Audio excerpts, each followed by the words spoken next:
Hello everyone, I am Megha Saraswat, your science mentor.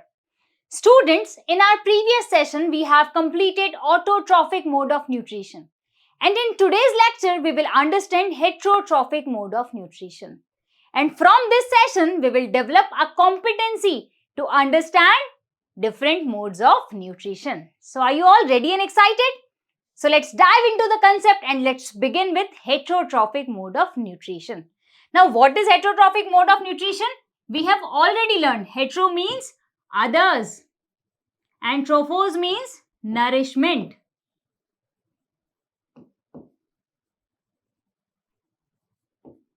It means वो organism जो अपने nourishment के लिए दूसरे ऑर्गेनिज्म पे डिपेंड करते हैं, और the mode of nutrition where organisms are dependent on other organisms for their food. अपने खाने के लिए, अपनी एनर्जी रिक्वायरमेंट्स के लिए क्या करते हैं? दूसरे ऑर्गेनिज्म पे डिपेंड करते हैं. और होते कौन हैं? They are consumers. ठीक है. और प्रोड्यूसर्स कौन थे? आपके ऑटोट्रॉफ्स. अब जब आप हेटरोट्रॉफिक मोड ऑफ न्यूट्रिशन की बात करते हो तो हमने उसमें हर्बीवोर्स, कार्निवोर्स, ओमनिवोर्स की तो बात की ही है. अपार्ट फ्रॉम दैट और भी ऐसे ऑर्गेनिजम्स हैं जो दूसरे ऑर्गेनिज्म से अपना न्यूट्रिशन लेते हैं. So in heterotrophic mode of nutrition we will study symbiosis. Symbiosis क्या है? ये कैसा रिलेशनशिप है, कैसा एसोसिएशन है? What is parasitic mode of nutrition? Saprotrophic क्या है? Saprotrophic mode of nutrition and insectivorous plants. So these are the concepts we will cover in today's session.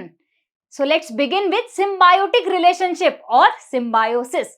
Now what is symbiosis? Some organism live together. कुछ ऐसे organisms होते हैं जो एक साथ रहते हैं. चलिए symbiosis को आप समझिए friends की तरह. ठीक है. कितने friends? 2 friends. ठीक है. अब यहाँ पे इस रिलेशनशिप में both are benefited. दोनों को फायदा है. कैसे? लेट्स से एक फ्रेंड के पास क्या नहीं है? प्रोटेक्शन, शेल्टर नहीं है, और दूसरे फ्रेंड के पास क्या नहीं है? फूड नहीं है. तो फर्स्ट फ्रेंड शेल्टर प्रोवाइड कर देगा, एक जना एक को शेल्टर प्रोवाइड करेगा और दूसरा फूड प्रोवाइड करेगा. तो दोनों की रिक्वायरमेंट्स फुलफिल हो गई. और ऐसे रिलेशनशिप को जिसमें दोनों का बेनिफिट है, दोनों का फायदा है, उसको हम कहते हैं symbiotic relationship. Now, some organisms live together and share both shelter and nutrients. अब कुछ ऐसे organisms हैं जो एक साथ रहते हैं और shelter and nutrients को क्या करते हैं? शेयर करते हैं, एक दूसरे की requirements को fulfill करते हैं. And this relationship is called symbiosis. या तो आप इसको symbiosis relationship कह सकते हो और symbiotic association भी कह सकते हो. This is also known as symbiotic association. ठीक है. अब कुछ एग्जाम्पल की बात करते हैं. The association of algae and fungi. Algae और फंजाई की बात कर रहे हो ना? देखो क्या है, इसको कहते हैं हम लाइकेंस. लाइकेंस में क्या होता है? This is an example of lichens, देख भी सकते हो आप. इसमें क्या होता है कि फंजाई क्या है? ये एक नॉन ग्रीन ऑर्गेनिज्म है. नॉन ग्रीन ऑर्गेनिज्म है मतलब क्लोरोफिल नहीं है, तो अपना खाना खुद नहीं बना सकती है. और एल्गी आपको पता है ऑटोट्रॉफ है, अपना खाना खुद बनाती है, पर इसको क्या चाहिए? प्रोटेक्शन चाहिए. ठीक है. तो फंजाई क्या देती है एल्गी को? शेल्टर. और एल्गी क्या प्रोवाइड करती है? फूड. ठीक है. अब यहाँ पे एक को शेल्टर मिल रहा है, रहने की जगह मिल रही है, और दूसरे को मिल रही है फूड. न्यूट्रिशनल वैल्यूज फुलफिल हो रही है, न्यूट्रिशनल रिक्वायरमेंट्स फुलफिल हो रही हैं. तो ऐसे रिलेशनशिप को हम कहते हैं सिम्बायोटिक रिलेशनशिप. अब दूसरा एग्जाम्पल क्या है इसका? Another example is leguminous plants. Leguminous plants. अब लेग्यूमिनस प्लांट्स में क्या होता है? लेग्यूमिनस प्लांट्स कौन से होते हैं? ये होते हैं बीन्स और पीज. ये जो प्लांट्स होते हैं इनको हम लेग्यूमिनस प्लांट्स बोलते हैं. लेग्यूमिनस इसलिए क्योंकि इनकी जो रूट्स होती हैं, इन रूट्स के अंदर छोटे छोटे ये नोड्यूल्स प्रेजेंट होते हैं. ये जो बल्जेस निकले होते हैं ना, नोड्यूल्स, इन नोड्यूल्स के अंदर होता है एक बैक्टीरिया, और उस बैक्टीरिया का नाम है राइजोबियम. ठीक है. अब राइजोबियम क्या करता है? आपको पता है प्लांट क्या नहीं कर सकता? जो आपके एटमॉस्फेयर में नाइट्रोजन प्रेजेंट है उसको यूज नहीं कर सकता है। तो राइजोबियम क्या करता है, इसको सॉल्युबल फॉर्म में कन्वर्ट कर देता है और फिर प्लांट उसको यूटिलाइज कर लेता है। तो प्लांट को क्या मिल रहा है यहाँ पे, नाइट्रोजन। ठीक है, नाइट्रोजन कौन प्रोवाइड कर रहा है, राइजोबियम। और राइजोबियम को क्या मिल रहा है, प्लांट से क्या मिलेगा, फूड एंड शेल्टर। अब बताइए इस एसोसिएशन में क्या किसी का लॉस हुआ, नहीं। So in this association both are benefited. Is it clear? तो it is a kind of a friendship. I hope now symbiotic relationship is very clear to you. Now let's move to next mode of nutrition. Next is parasitic nutrition. Parasitic nutrition में क्या होता है, देखो एक organism दूसरे organism पे dependent होता है, किसके लिए, अपने न्यूट्रिशन के लिए। ठीक है, the organism that derive nutrition from the body of other organism known as parasite. तो पैरासाइट्स कौन है, जो एक ऑर्गेनिज्म के ऊपर रहते हैं और उसी से अपना न्यूट्रिशन लेते हैं। अब जिस प्लांट के ऊपर कौन रहते हैं, ये पैरासाइट्स रहते हैं, उस प्लांट को तो हम कहते हैं होस्ट। क्या कहते हैं उसको, इसको हम कहते हैं होस्ट। इसका एग्जाम्पल है कास्कुटा, जिसको हम कहते हैं अमरबेल और डॉडर। ठीक है, now it is again it is a yellow in colour, yellow colour है इसका। अब if it is yellow in colour it means it is non green organism, and if it is non-green organism it means it cannot prepare its own food. ठीक है, अब जब ये अपना खाना खुद नहीं बना सकता तो ये किस पे डिपेंड करेगा, होस्ट पे डिपेंड करेगा। Is it clear? तो आप इसको क्या समझ सकते हो, दे आर लाइक रॉबर्स और थीव्स। ये क्या है, ये रॉबर्स हैं, या फिर आप कह सकते हो they are like thieves. So they are like thief. ठीक है, ये क्या करते हैं, दूसरों का खाना खाते हैं, दूसरों पे डिपेंड कर रहे हैं न्यूट्रिशन के लिए, उनकी चीजों को यूज कर रहे हैं। Is it clear? Now parasitism is where one organism is entirely dependent on another organism. अभी तो हमने पढ़ा जहां पे एक ऑर्गेनिज्म दूसरे पे एंटायरली डिपेंड कर रहा है, 100% डिपेंड करेगा for food without essentially killing the host. अब यहां पे क्या होगा, होस्ट प्लांट को किल नहीं करेगा, ये इससे न्यूट्रिशंस लेगा। और एक टाइम बाद जब आप लॉन्ग टर्म में देखोगे तो आप देखोगे कि जो होस्ट प्लांट है ये कैसा होने लग गया, वीक होने लग गया है, क्योंकि यहाँ पे न्यूट्रिशनल वैल्यूज की रिक्वायरमेंट ज्यादा है पर होस्ट में न्यूट्रिशंस की कमी आ जाएगी। Is it clear? तो इसको कौन सक कर रहा है, इसके न्यूट्रिशंस को, पैरासाइट्स। और पैरासाइट का एग्जाम्पल है आपका कास्कुटा। Is it clear? तो आप इसको ऐसे लर्न कर सकते हो दैट पैरासाइट्स आर थीव्स। जैसे थीव्स क्या होते हैं, दूसरे के घर में चले जाते हैं और सामान निकाल के ले आते हैं, पूछते भी नहीं है, उनकी चीजों को यूज करते हैं, वैसे ही ये भी इन पे डिपेंड हैं, ठीक है, अपने फूड के लिए। Is it clear? Now let's move to next mode of nutrition, that is saprotrophic nutrition.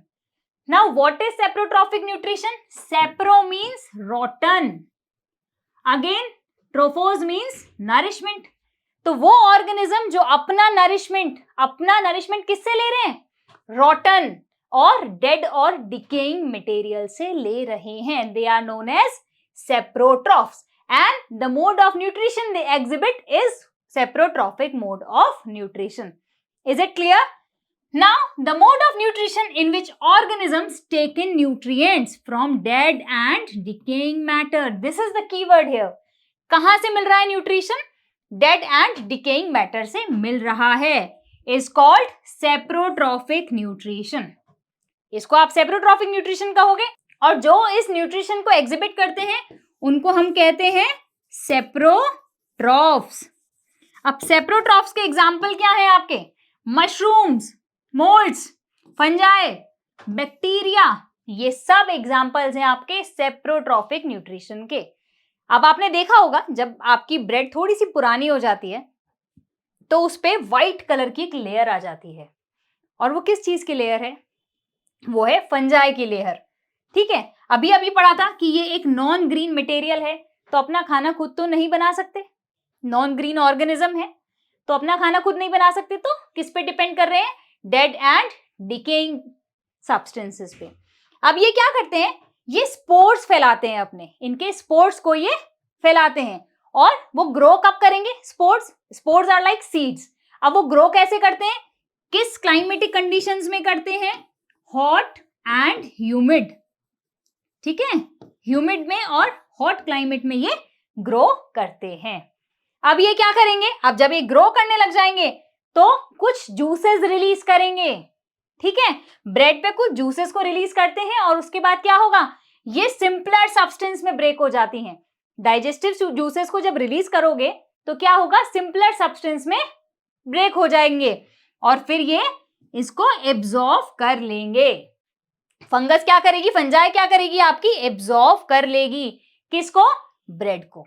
Is it clear? Now let's move to next mode of nutrition. Next is insectivorous plants. Insectivorous plants are green plants which obtain their nourishment partially from the soil and atmosphere.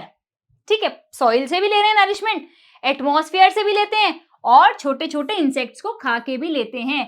Insectivorous, insect से अपना जो nourishment ले रहे हैं वही कौन है? आपके insectivorous plants. Is it clear? अब ना ऐसा नहीं सोचना है कि क्या ये फोटोसिंथेसिस नहीं करते हैं क्या? They are green in colour, photosynthesis करते हैं, पर जिस सॉइल में ये ग्रो होते हैं उस सॉइल में क्या है? नाइट्रोजन डेफिशिएंट सॉइल है, नाइट्रोजन की कमी है और अपनी नाइट्रोजन रिक्वायरमेंट्स को फुलफिल करने के लिए ये इंसेक्ट्स को ट्रैप करते हैं, ठीक है, और इनकी नाइट्रोजन रिक्वायरमेंट फुलफिल हो जाती है. So they are also known as partial autotrophs and heterotrophs. Partial autotrophs भी हैं क्योंकि अपना खाना खुद बनाते हैं पर नाइट्रोजन की रिक्वायरमेंट को फुलफिल करने के लिए इंसेक्ट्स पे डिपेंड करते हैं, और पार्शियल हेटेरोट्रॉफ्स भी हैं क्योंकि दूसरों पे डिपेंड कर रहे हैं अपने नरिशमेंट को फुलफिल करने के लिए. अब इनके एग्जांपल्स हैं pitcher plant, Venus fly trap. These are the examples of insectivorous plant. Now leaves are modified into traps. इनकी लीव्स कैसी होती है? मॉडिफाइड होती है. जैसे उस पे इंसेक्ट बैठता है तो क्या होगा? वो ट्रैप हो जाएगा क्योंकि ये कलरफुल भी होते हैं और इनमें से कुछ इस तरीके की स्मेल भी आती है कि इंसेक्ट्स इन पे अट्रैक्ट होने लग जाते हैं. नाउ जैसे ही इंसेक्ट इस पे बैठेगा तो आप ये देख रहे हो ना, ये जग लाइक स्ट्रक्चर, इसमें से क्या रिलीज होगा? डाइजेस्टिव जूसेस रिलीज होने लग जाएंगे और इंसेक्ट एब्जॉर्ब हो जाएगा. उसको क्या करेंगे? उसमें से न्यूट्रिशंस को एब्जॉर्ब करना स्टार्ट कर देंगे. Now the pitcher-like और jug-like structure is the modified part of the leaf. अब इस लीफ का जो modified part है ये jug-like structure ही है. Is it clear? अब स्टूडेंट्स, हमने इतने सारे प्लांट्स के बारे में पढ़ा और ये प्लांट्स होते कहाँ पे हैं? सॉइल के अंदर होते हैं.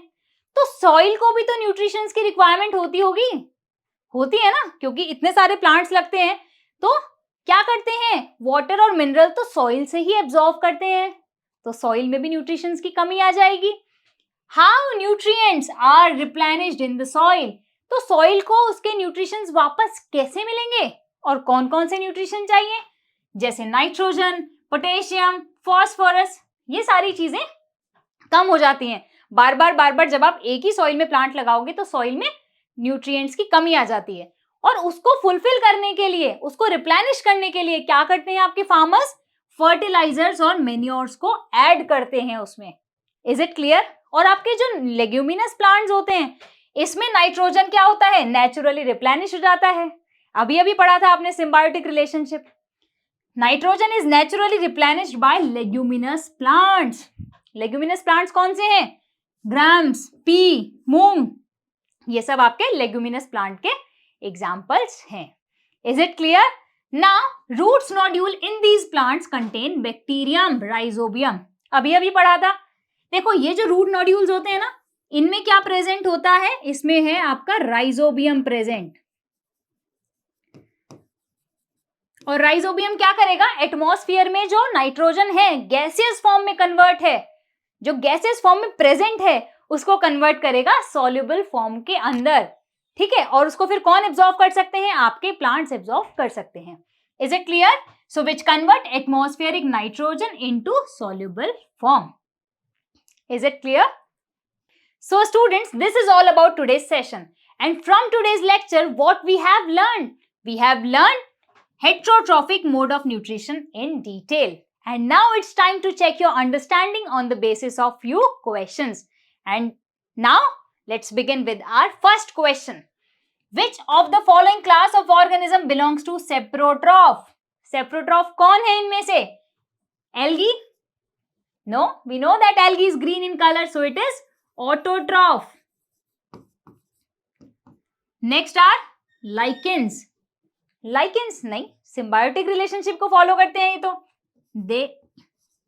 यहाँ पे क्या होता है? Symbiosis होता है. Next are fungi. Yes, because it is a saprotroph. ये dead और decaying substance से अपना nutrient लेते हैं. अपने nutrients कहाँ से लेते हैं ये?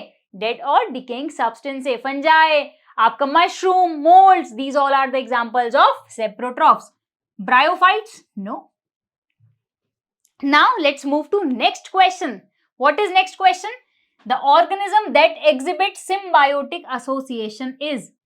कौन सा ऑर्गेनिज्म सिम्बायोटिक एसोसिएशन को एग्जिबिट करता है? लीचेस? नो, लीचेस तो होस्ट बॉडी पे रहते हैं और वो क्या करते रहते हैं? उनसे अपना न्यूट्रिशन लेते रहते हैं. तो इससे होस्ट का तो कोई फायदा नहीं है, उसमें तो न्यूट्रिशंस की कमी आती रहती है, तो लीचेस नहीं है. Leguminous plant, yes. अब ये सिम्बायोटिक एसोसिएशन किस किस के बीच में है? यहाँ पे है leguminous plants and rhizobium bacteria. Rhizobium क्या करता है? नाइट्रोजन फिक्सेशन करता है. और लेग्यूमिनस क्या देते हैं प्लांट्स इसको? Food and shelter.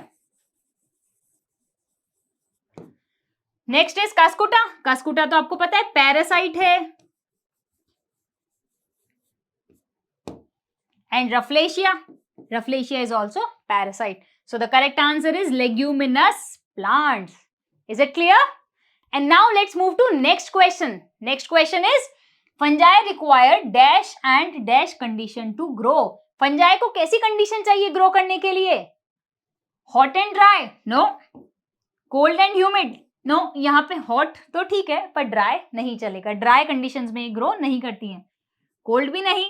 Humid? हाँ, humid requirement है पर cold में grow नहीं करते हैं. हॉट एंड ह्यूमिड, यस, यही तो कंडीशन चाहिए इनको ग्रो करने के लिए. इनके जो स्पोर्स हैं, स्पोर्स क्या हैं? सीड्स हैं. वो कैसे ग्रो करते हैं? ये ग्रो करते हैं hot and humid.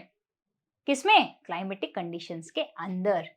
Now cold and dry, no. So C is the correct answer. And students, with this we come to the end of the session today. I hope you enjoy the session and there is no doubts left in heterotrophic mode of nutrition. Thank you.